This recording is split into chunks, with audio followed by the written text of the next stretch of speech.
So, I mean, I think we should go live and start our conversation. And this is a welcome to everybody who is watching this now or watches this in the future.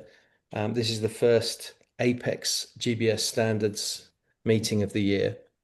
And as before, what we're going to do is we're working our way through the chapters of the standards book, talking to the authors of those chapters and getting their insights about what their intent was behind the things that they wrote. And in this case, it's actually, I think it's a chapter that was the first time it was in. So it was something that was added for the second version of the book that we released in September. And so we're walking through that. This is about data and insights capabilities. I'm going to listen very carefully to this because I'm in the middle of this project myself, and we'll see what we learn. And I'd like to ask my two colleagues to introduce themselves. So starting with Steve, the sort of the way we introduce ourselves is what's your origin story, and how did you come to be involved in Apex? My origin story. That's an interesting one. That's going back many years now, Tim. But no, grew up with GE into Genpact, into the whole BPO environment, and then decided to go onto the customer side. Fairly few years ago now with Kellogg. Been within the GBS leadership roles within Kellogg and with Akzo Nobel, based out of Amsterdam, and then more recently with Carrier, based back in the US. And during that time, had a lot of interactions with SSON and the group of GBS leaders that really come together as a community. And then, there was quite a few of us that really got together, and Tony was a leader in that, obviously, as to it'd be really good to get some standards together for the industry that we're in. There was nothing really that we could all look towards, and there were so many new firms wanting to do GBS, GCCs, etc. The time was really right for us to kind of put this down onto paper. We had version one. And then interestingly, this wasn't in version one, but as we went through it and everybody was talking, it's kind of, where do we put data? Well, data is becoming so significant, we need a separate chapter. And that's how we've come to be here today. Yeah, thank you, thank you. And Mohan, same question to you. Your origin and your and how you came to be involved in this project. It's a pleasure to be here, Tim. My backstory is I come from a technology background, BI, analytics, and I suppose, like most folks, you fall into GBS, and uh, and that journey took me through where I'm working today. I'm a senior director at Liberty Power, and we own and operate about 40 different utilities across North America. As employee number two in standing up the GBS org and as well as the master data governance and the management piece. And that got me started exploring what's out there in terms of a community and landed in SSON, met a bunch of compelling and intriguing people. And what I just realized is the amount of brain trust and Hmm. information that's out there and the learning opportunities. And I got to meet Tony and, and wanted to see how can I give something back and volunteered to be part of the Apex. And through that, collaborated with Steve. It's been quite the learning experience. I came into this trying to give something back. I'm taking more out of it than what I'm putting in. So it's been quite a That, delight. It's been an that insightful journey. that's exactly the way I feel. You put a lot in, but my God, you get more out when you talk to people and then you get your learning experiences. And Tony, that you've both mentioned, is Tony Saldana, who we interviewed two webcasts ago, who previously was working with Procter and Gamble and is definitely considered one of the godfathers of this industry that we work in. So, the chapters about data and insights capabilities in GBS and the ability to create good quality data analytics and insights is one of the key capabilities of a GBS construct, and that construct concept is something that we've been talking about all the way through these discussions. Let's start with an easy one. What does it take to get that to happen? Um, I would say it starts at the top. It's how do you value frame and how do you get buy-in from leadership? So if we were to use arguments such as, hey, we need better data quality, where we have a lot of errors, omissions, and incomplete data. We need data lineage. Best practice says this. You're not going to get, it won't resonate so much with leadership. But if we frame it, we value frame it in a way where we're talking about efficiency gains with data. How do we measure data? How do we use data to tell a story? How can we look at data as an opportunity for uh, generating value? Whether, for instance, that would be opportunities for revenue or cost savings, revenue leakage, for instance, is another opportunity there. How do we build culture around data? And I think if we value frame that with stakeholders, it goes a long way. And this is compelling because when you're standing up master data governance and the subsequent management piece, it's challenging because you're going from an environment where there isn't much rigor. You're going into having rigors and standards in place, and there's going to be teething and there's a learning curve. And if you get buy-in from management, and that is the directive we're going with, it goes a long way into getting buy-in end to end across the organization. That culture point, I hope we come back to it in the conversation because it is something. It almost takes confidence to go and instill that culture, confidence that you're doing it in the right way and doing it in the right place in the organization. Let's see if we can come back to that as we go through the conversation. Yeah, and almost if you look at the evolution of GBS, Tim, we talk about, are you in a mature organization? And I think it's the same with master data as well. And I've been fortunate to be in different organizations that have been at very different learning points. And, Mohan talked about the top down. Absolutely, you need that top down sponsorship because you go into an organization sometimes and everybody assumes that master data happens. Somebody's looking after it. Yeah. And it's not really focused on. And then suddenly you get these edicts that is, we need to go faster, you need to do it cheaper, we need the insights. And the base data just isn't clean for us to do it, for receivables, for paying our suppliers on time, all of those type of things. And organizations often go through an aha moment as, well, we don't have clean data. Okay, what do we need to do? We need somebody to fix it. And more I see this falling into the realm of GBS. But the importance is getting more and more elevated, which is good to see. What happens when you get it right, Steve? What's the potential to do this, and what's the potential for AI to help in that journey? It's funny you started off with to get it right versus then to get it wrong, because I think there's probably a lot more examples out there of when excuse me, when we haven't got it right.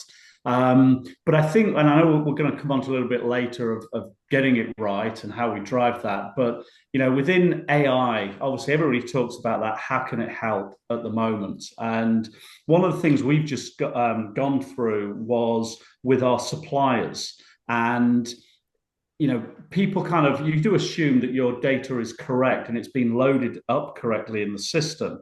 But if you take just kind of like your contract terms, for example, when we started to look at, yes, purchasing of agreed on a procurement of agreed on a contract, which is great. Yeah. And then is it loaded up in the system correctly? And you've often got more than one entry under a supplier. So if you have a global supplier, they may have 20 or 30 accounts with you. Do they all have the same payment terms? Are we all paying them on time? And we started to run this and actually found that we were paying people earlier than what was in the contract, which is leaving, money on the table. AI can come in, and what actually helped us that they were learning or AI was learning by each of the suppliers and then each of the accounts that we had. So kind of like coming back and telling us, well, this doesn't look right. This hasn't been inputted as the negotiated. So we're starting to see that and giving more confidence and trust to AI to help kind of fix that gap. Yeah. Let's just stay with you, Stephen, and just why is GBS a good place to do this? Why is it the right home for some of these activities? Yeah, I believe it is, because all the data flows through GBS. Now, we'll speak a little bit more about who owns and who governs the data, because GBS shouldn't be owning the data, but we're visible to so much that comes through, and that gives us a very unique perspective, not only on the cleansing side, but on the insights that we can give as well on the data that we see. So think of it kind of the hub and spoke. We're the hub at the middle, and all the data is flowing in and out of our organization. Yeah, I worked in some early GBSs back in the late 2010s, so 2009, 2010. In both cases, the CEO's stated reason for setting up the GBS organization was, in both cases, one throat to choke for data and analytics. And I thought, wow, that's quite it's a big stick to go and crack that nut. But it was a sign that it was building something like that then allows you to get your management intelligence right across the organization. Mohan, you want to add anything on the role of why GBS is the right organization at the right time? I would say if you look at the DNA or the attributes of what makes master data work, it parallels what GBS is all about. It's cross-functional. It's generating value, and it's finding standardizations and efficiencies. So GBS is all about operational excellence, and it lends itself well in terms of bringing all the stakeholders from an end-to-end perspective in standardizing data across the organization. It lends itself well into being able to value frame and define the value that master data brings across. And we like to measure things in GBS organizations. So it's just a perfect home for GBS to have the leadership role in this work stream. Yeah, I think it also, the stuff we do tends to touch some of the source data, maybe not all of it, not necessarily customer or R&D data. It's not our natural home, but the example you made me smile there, Steve, when you're talking about the supplier master data, because we were doing a problem analysis just this week, in fact, on why a supplier thought we were paying late and we thought we were paying early, and it's actually because the data is not loaded correctly in the system, and it was just literally a misunderstanding between two companies based on what they thought they had agreed and what they're actually paying based on. And it was indeed a master data issue in the end to resolve that problem. And I think within GBS as well, Tim, is that we're able to be kind of educators as well as we go on this journey, because the organization will say fix master data. Well, what does that actually mean? And as you go on this journey, you often start, or you have to start with, is it complete? You can't necessarily say, is it complete? Is it correct? Is it perfect from day one? And once you've kind of taken a look at the completeness, is it accurate as well? Now, that can be a fast follow. And one of the examples I always cite is on customer master data. And when a new account is set up, and I've seen this in the last 3 companies, when an account is set up, the sales guy will fill in his pro forma, and you have to fill in these 15 fields: name, address, email, all of those things for billing. And when we actually went in and took ownership of the governance, be careful with the wordings there. We didn't own the data. We looked at the governance of it, and we started to look at the email address. And what we found out is 65% of all of the emails were actually our internal sales guy. Oh, wow. So the data was complete, but it wasn't accurate. So what had been happening was we're sending dunning letters out what we think is to Yeah. customers, Yeah. and nobody's replying to them. Yeah. So let's send them another one. Let's get a little bit more aggressive with these dunning letters to get the money in. Yeah. And then as master data then come in and help with the cleansing and saying, yeah, we've got complete data, but hang on a minute, it's not accurate at all. And then you've got to go back, start with the cleansing. And just maybe to build on that example a little is, you asked earlier about AI. That's where AI can help as well, particularly, like with the sales guys. You send them an Excel spreadsheet with 1,500 lines, please complete the email address. You can imagine how long that's going to take. So that's where you got to start using digital and automation to help on that journey. And just in that example that you just talked through, what's the sort of length of time that you say, oh, the master data team came in? I mean, how long does that take to turn? Because actually, at the beginning, Mohan, I think you said that this thing, it does take time, right? It's not an overnight thing. Yeah. So, yeah, I mean, the last two companies I've been in, right at the get-go, we've said this is at least a 3-year journey. Yeah. Now, you say that to the C-suite and you get the it needs doing next month or, or next quarter. But it is an evolution of just getting to your source systems as well, your legacy systems that are out there. Some of us are very privileged to have one instance of SAP. Others have 150, and that brings its own entertainment into it. So, yeah, in my experience, the last two journeys have been 3 years to get to a point where we've got complete data and we're busy cleansing. And it's not 3 or 4 people that do it. When we've constructed master data teams, you have kind of the data stewards in there, but you also have a cleansing team as well that goes on. And it's a lot of people, and we've done that in India. They've been the operational cleansers, and then we've had the data stewards around the globe as well. So it definitely needs investment from organizations, and GBS has got to promote that and educate the organization to drive. Let's go to some of those other case studies, those other stories, and you talked about things, Steve, that don't work, as well as things that do work, and they're always the interesting things to talk about. So we've all seen examples of things working and not working. Have you got any examples of where maybe it didn't work, and why weren't the conditions right, and what did you do about it? I'll start with you, Mohan. That's a great question, and it definitely I can definitely relate to that. Our growth hasn't been organic. We went through acquisitions, so we had 40 different distinct utilities that had their own systems. We had a common mission statement, but the systems, the governance piece of master data was disparate. So as you can imagine, with vendor management, we would have the same vendors labeled differently. And going through that process, for instance, with spend analytics, to get to the correct dollar value or spend in terms of a specific vendor, when you have one vendor labeled either in camel case, all caps, lower caps, and you're not being able to distinctly pull out what the total aggregated amount is. So when that doesn't work, you're not getting correct spend information. And then you get into an issue where it impacts budgeting.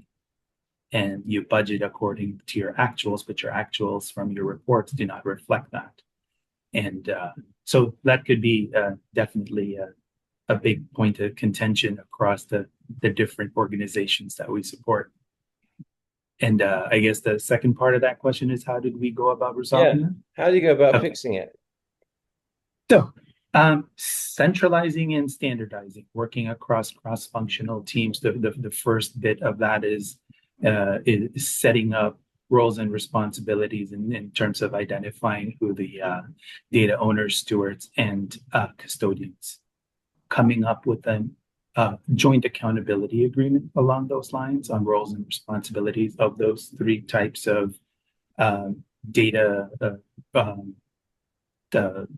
responsibility work streams. And then building out the governance, building out the policies, but then also going through to what Steve alluded to, going through that journey of data cleansing and improving on the hygiene. But also, just building on policies isn't enough. How do you embody that to become more tactical? And that's where the management piece comes in, where you have master data management, and where you're kind of from a GBS organizations where we're kind of the conductor of the orchestra.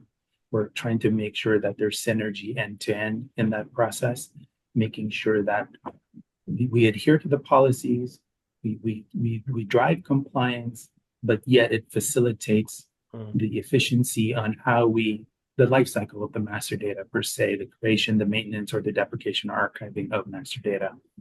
And we went through that journey. It was to be honest, it was painful. But coming out from the other end, now we're now seeing those efficiencies bear fruit, getting return on our investment. Yeah, on the positive side, where things have really started to work, I've been fortunate, and I'll give a shout out to my master data lead, Stefan Engelbert. He's been really a pioneer with this over the last few years in terms of setting up within the organization kind of these data councils. So if you think of the four main data areas, each of those has its own data council. It has people from his data management or master data team that drive it. So supplier data, for example, you would have a data steward from there that will drive it. You would then have to ensure that you have people from the procurement team sat on there as well, and at a high level. So, you would ask the chief procurement officer will sit in there, direct people are there as well, because they own the data. Yeah. And we got to a point where we would stop meetings if the data owners were not there. So this whole thing with, collaboration and driving the change through the organization, you've got to make sure you have the right people within there, and I was fortunate of having a very strong leader that really did drive that through the organization, which was great. And that's a positive. So, for people that are on the phone listening and you're looking to set this up, the data councils have been absolutely key. They've worked very well. And it's then that joint responsibility. It's not just GBS, they're only at 65% accuracy, it's all their fault. It is, no, we own this we own this as a group and drive forward. The things that you've described, and you described their data owners, data stewards. I think you also in the book you talk about data custodians, which are, I think, more IT focused roles. And whenever you do work, I've been working on this same problem in several different companies as well. The design is kind of the same across companies.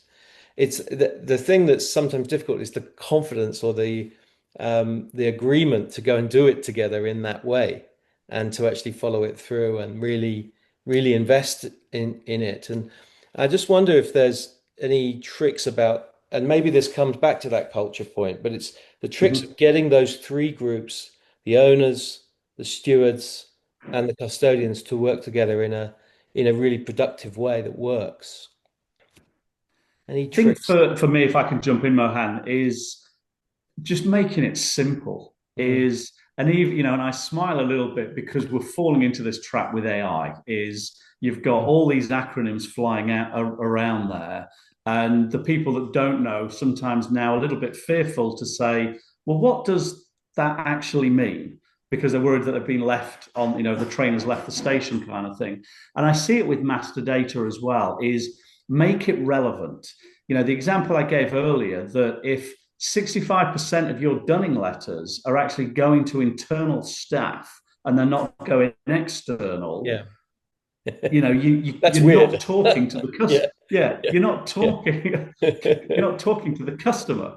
So you put that in relative terms to the sales guys and say, hey, help us out here, because you don't want to be chasing your account for money, for receivables. Let us do it. But guess what? We need to speak to the right people. And you can do that, kind of on the payable side as well. We want to pay people. We don't want to go into a stop on production. We need the right information. And I think if you make it simple and answer the so what, to it, then you get people involved. Don't go off on well, I'm an owner, you're a custodian, Yeah. you're I'm a therefore not going to steward. touch your work and Yeah, all the rest of it. Yeah. exactly. Got to be a one team effort with this. Absolutely.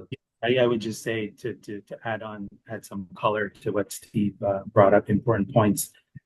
You can have a lot of conflicting priorities. You'll have the data owners measuring themselves by the level of compliance. You're going to have data stewards measuring themselves by efficiency. You're going to have the data custodians measuring themselves by uptime. And if you turn that into silos, you're going to hit problems. To Steve's point, having that synergy, having that accountability agreement, the end-to-end, everybody buys in on one scorecard.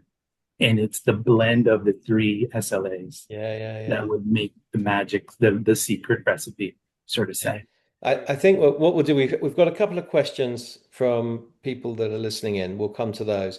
I'll close out my questions with just a question to both of you, which is, what's the thing that you have personally taken away from the Apex experience? What have you learned and that you can take out of the experience? Mohan, you go first. I know that I know nothing. Yeah. and that's I think that the brain trust and just working with Steve and working with the rest of the team, the wealth of knowledge, the eminence they bring to this group. And again, like I said, I thought I would go in and offer my services, and instead it turned out to be this incredible learning opportunity. So it's definitely the value I gained from it. Steve. I think that the learning again is a great one, Tim. And I mean, not just Apex, the whole GBS community is great because we're all peers. There's very few of us that's actually in competition with each other. And if one of us is paying our suppliers 2 days earlier than the other, or our paid on time is 10% better, it's not I'm better than you kind of thing. It's here's how I got here. Here's what you could learn from it. And it's very strange in organizations that you've got this, I'll call it a function like ours in GBS, where we can trade information with all of our friends and colleagues. And I think Apex just brings that together, puts some guardrails on what does good look like and what should you think about as you're on this journey. And then there's a wealth of knowledge, as Mohan says, between everybody, that's doing the different chapters, whether it's Mohan, whether it's myself, yourself, Tim, Robert's in there, Dr. Summit's there, Tony, etc. We can all reach out and ask the question and gain on that experience as well. Yeah, very good. Very good. Thank you. So let's just turn to a couple of questions. So Nadine asks, where have you seen investments in data actually slow down decision making? That's a good one. It is. I'll jump in on this one, Mohan, I think in the early days, it's if you've not got everybody on board, and I think, as I said earlier, if you haven't got the simplicity where people get it, it's going to slow you down. And I've had it, in a couple of companies with the commercial team, is you've asked for help, you need investment in money and in time, and it just hasn't come. And then you've gone back, and then suddenly you realize, hey, my receivables are hurting here, my working capital's hurting. And I think with that is communication, is getting it simpler has slowed it down. And I think now, as you look at what technology can do, there's various platforms on your ERP system, like an MDG, a master data governance, that you can put on. That helps you cleanse the data. It gives you much better credibility with the data. And we all know what it's like with the CFOs trying to get investment dollars. So that can slow you down a little. Yeah. Any points on that, man? Yes, I would just say that in terms of, one has to be careful when you invest into a master data governance program that you don't want it to be bureaucratic. To Steve's point, it's all about simplicity. You can easily turn it into a cottage industry of compliance and rigor and guardrails. where you're meeting all the compliance factors, but if this was the circulatory system, you want that blood flow. And we do not want to have those, we don't want standardization to get in the way. Yeah. What we wanted to do is so we don't have to ask the same question again and again every quarter. Yeah. And we trust this data. Thank you. And there was one other question, and if anyone's got anything else, I'll come to it. Otherwise, we'll just ask this one. Are there areas from Kip? Are there areas where GBS should not invest in data and I guess also in capabilities going forward because it would duplicate existing capabilities or dilute GBS's distinct value? I think part of the fact that we spoke earlier of GBS having this centrally, it's got eyes across the organization. So we don't want duplicity, but as in any organization, you've got scarce resources. Yeah. So you're having to prioritize, and you're prioritizing based on kind of I'll say the bang for the buck. So, within the last, couple of organizations I've been in, it's been supplier master data, customer master data, and then we've been fast following with things like, your financial master data and also engineering or your master materials data as well. But usually supplier and customer has been kind of the one that you can really go at. There's a lot of low hanging fruit in there. But as far as the duplicity that you talk about, Kim, it's a great point because if, like your engineers, if they own the data, they tend to go fix it themselves. And another example I'll give you of governance was, we had 150 sites out there. Procurement could go and say, you're going to pay $10 for this widget and it's 2-week lead time, or sorry, 2-week payment terms, whatever it is. But every local plant manager had access to go and change it themselves if they knew the local supplier. So they could say, oh, well, give us it a bit cheaper and I'll pay you a bit longer. So the governance just went out the window. Yeah. So getting the guardrails on very, very quickly within things like that. And then making it the simple story of how does this impact you positively, that reduces the duplicity that's out there and making sure it all does flow through. Anything to add, Mohan, for that? Yeah, I would just add that I suppose it's case by case. When you have data sets that are, say, highly nuanced, technical, regulatory, and it should be domiciled in those specific work streams, where the GBS with its cross-functional unique selling proposition may not lend itself well to that. But where GBS can then add value is to have a more consultative approach. If you have a COE around master data governance and management, you can provide expertise, best practice, and how to stand up those distinct, nuanced data sets. Yeah. I think that is a nice place to leave our conversation. I don't see anything else coming in. I really want to say thank you to both of you for spending time with us. And for anyone watching this, you can see the experience that's on show in this video, and that is also then reflected in the book. You can download the book for free on the Apex site, or you can buy it like I did from Amazon, because I like to have that that piece Old of paper school in my hand. Yeah, it's probably my age. But it's well worth a read for all of the chapters, and this video is part of a series that we're doing across the chapters. I take away from this, and I really appreciate you guys both spending time with us. Thank you very much for sharing your insight in the book, but also on here. And what I take away is 3 things kept coming out: make it simple, keep it simple, make it simple. Don't build silos. Be end to end. I mean, that's so many times we hear that, but in this one, it's so easy to do when you're defining roles that people want to know what they're responsible for. And then don't make it an industry. I love that one. Be pragmatic, nevertheless, and do the right thing for the company, as my old boss used to say. And then the good things happen when you do that. So thank you very much. With that, I'll stop the live stream, and thanks for everybody for attending. Thanks, everyone. Bye-bye.